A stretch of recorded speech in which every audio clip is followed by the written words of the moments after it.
So people tell me this happens to them all the time. You're finally ready to get financial advice. You're finally ready to actually make a financial plan. You find someone, you work with them, you begin work, and then wham, out of nowhere, they're selling you stuff. And you're just like, what just happened? I thought this person was supposed to help me build my finances and not sell me stuff. It's a huge problem. So in this video today, we're going to talk about what is a financial advisor versus what is a financial planner, and why should you understand the difference so that you can make good decisions with your money and make sure that you get the financial plan that you're looking for.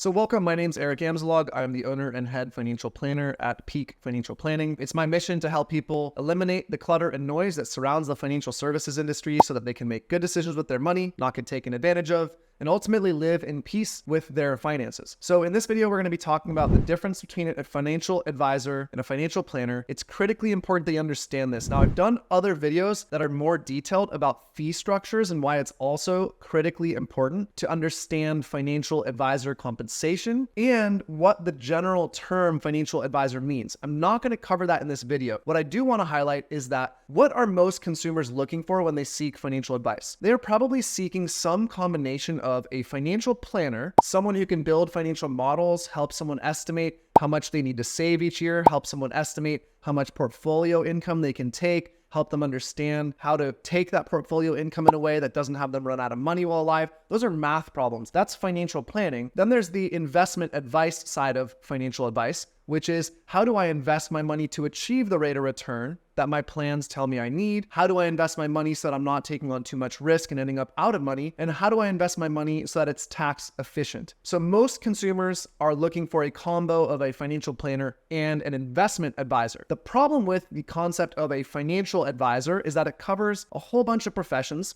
and most of them are not this combination. And what you get when you hire a financial advisor is oftentimes simply a salesperson, a commission-driven annuity, insurance, brokerage, mutual fund salesperson who is going to make you feel like you got a financial plan, but ultimately their outcome is designed to sell you proprietary products that their firm incentivizes them to sell so that they make a commission because because of the way the compensation structure works. Now, how do you get to the root of finding a financial planner mixed with an investment advisor? That's what most people want, but how do you find that? They are oftentimes titled financial advisor. So it's critical to understand a few things. One thing is, what's the education requirements and what are the regulatory requirements? So most financial advisors are not that educated. They will get what's called a Series 7 securities license and maybe a Series 63 securities license. Those two take about 60 hours of total study time to get. And then voila, that person is suddenly qualified to tell you exactly what to do with all the money you've earned their whole life. Frequently, that person is a young person in their 20s. And that is kind of a hokey model. And a lot of people just don't feel comfortable with that, understandably. Now, a financial planner, on the other hand, in this case, a certified financial planner, has to have a complete college degree in a finance-related field. They need 6 financial planning college level courses. They need to complete a capstone. They need up to 6,000 hours of professional work experience, all before they can be called a certified financial planner. So this is a nice, easy filtering mechanism for someone like you, consumers who are watching videos like this, trying to figure out what to do with their money, how to get trustworthy advice. Now, the other thing that the certified financial planner gets is a rigorous education on all of the model building side that integrates with the investment advising side. And what they end up arriving at is what's called a financial planning first system. I personally believe that's the best system for consumers to operate under. I have this mission, which is that consumers are not getting the advice they need, mostly because they don't know who to trust. Not because they don't want it or they don't want the help. They just don't know who to trust. It's a really risky decision to give someone access to your financial information, or it's just vulnerable. And when the financial services industry has destroyed their credibility for many, many years, as they have, we have this vacuum where a bunch of people probably want and need advice, but simply don't know where to get it. Certified financial planners operate under a fiduciary obligation, which means they have to operate under the best interest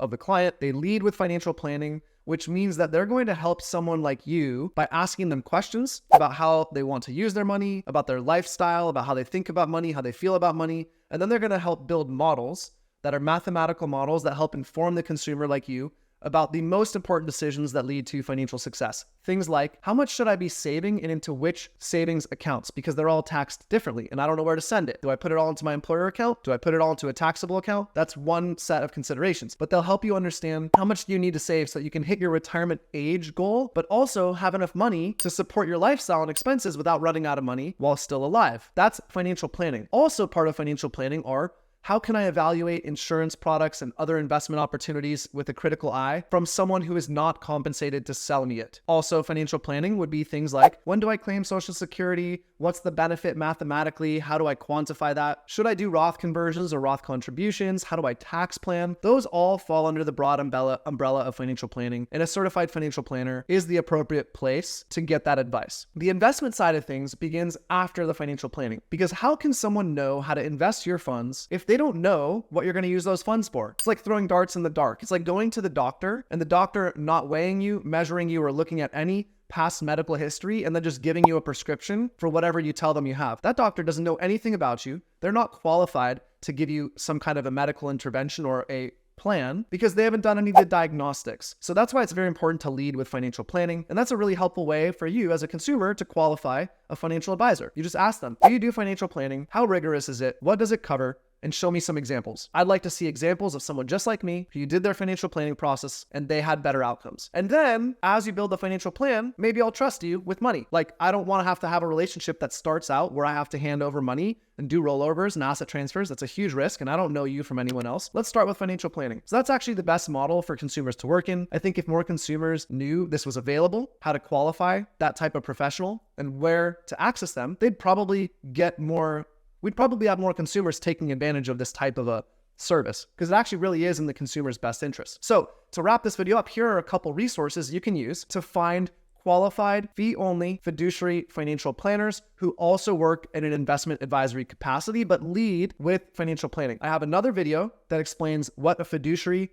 fee-only financial advisor is and why that is the optimal model that protects the consumer. So you can watch that video here. It talks all about how financial advisors are paid and why the fee-only model is the best model. Now, some places you can find fee-only fiduciary financial advisors. Certified financial planner designation has a online resource called letsbuildaplan.com where you can search for fiduciary certified financial planners by zip code, by area, or by specialty. That is a great resource. You also have 3 other fiduciary certified financial planner directories. One is called XY Planning Network. One is called the Financial Planning Association, and one is called NAPFA. We can flash those on the screen here. You can see, so napfa.com, fpa.com, xypn.com, and the Certified Financial Planner Let's Build a Plan directory. Those are all great places where you can see reviews, you can read about the planner and their specialties, and you can read if they do planning first plus investment management. So hopefully this video helped. I feel very mission-driven sharing this information because I really believe there are a lot of people out there just like you who are watching these videos on YouTube who are starving for information to make better decisions about how to